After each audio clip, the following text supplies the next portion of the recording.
everyone and welcome back to my channel. I hope you guys are well, happy and healthy. Okay, in today's lesson we are going to focus on some useful English phrases for making video calls. Okay, now the idea came to me as this week my students have been participating in video calls with myself and my family and friends.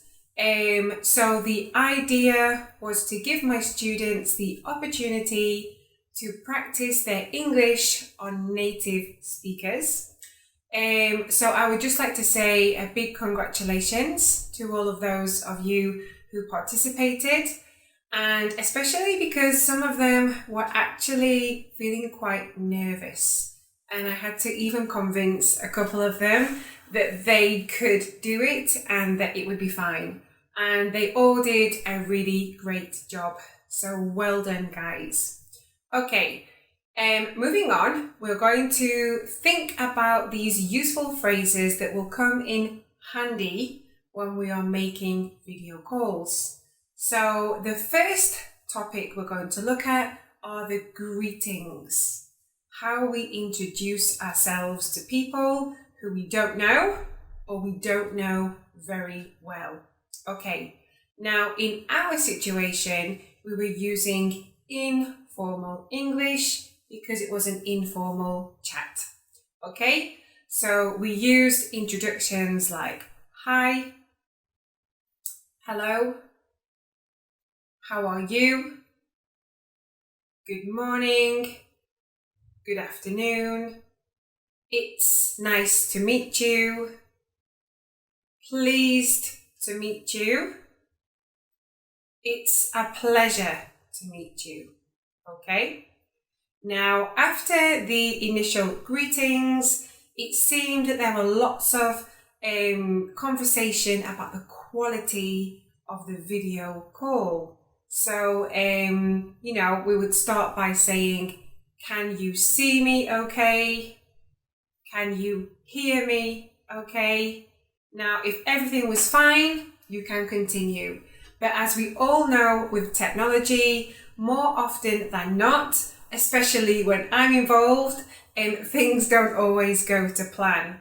So I'm going to give you some really useful phrases now that you can use if that's the case. Okay, so let's begin.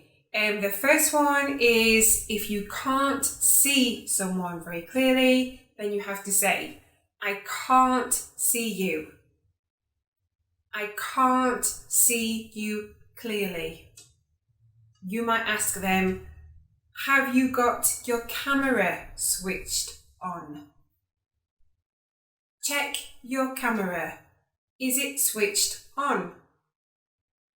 Sometimes when the image stays the same and the person's face is the same image for a long time, then we use the expression you've frozen.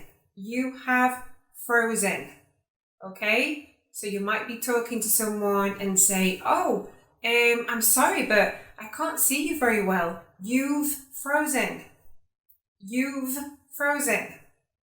Okay?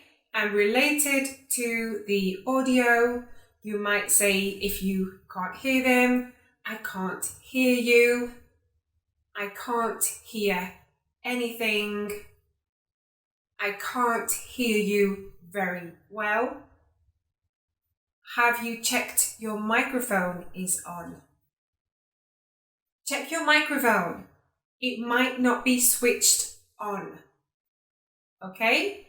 And if the quality of the audio is really bad and the voice is kind of like cutting and you can't hear effectively, then we use the expression you are breaking up. And we use the contraction because we're speaking informally. So we would say you're breaking up. Okay? An example, oh, I'm sorry, Peter, I can't hear you very well. You're breaking up. You're breaking up. Okay?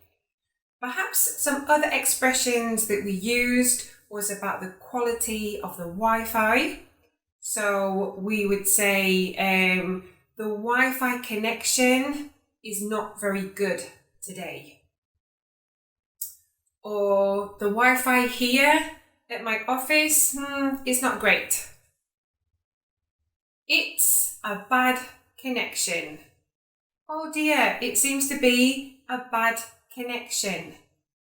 Sometimes we use it's a poor connection, with poor being a synonym of bad. It's a poor connection. It's a bad connection. Okay? So if that's the case, if it's a poor connection, if you can't hear someone very well, if you can't see them, then just start again. So hang up if you have to and start the process again. If people can hear you, then obviously it's better to explain that you're going to hang up. So you would say, let's hang up and try again. Let's hang up and try again. Or maybe you would say, oh, it's a really bad connection. You're breaking up and you've frozen. I'm going to hang up and call you back again. Or you might say, redial. Let's hang up and redial. Meaning, let's hang up and try again. Okay? So these are some very useful expressions, and we always end the conversation politely. So my students would say, bye, see you next time, thanks for your help, thank you for your time, it was really nice to meet you, it's been a pleasure talking to you, and take care. Okay? So from all of these phrases, I would say the two most useful phrases that my students used on a regular basis were you're breaking up and you've frozen. So if you're going to learn any phrases, then learn those two. You're breaking up and you've frozen. Okay? So good luck. Good luck with your video calls, and you can do it. See you soon. Bye-bye.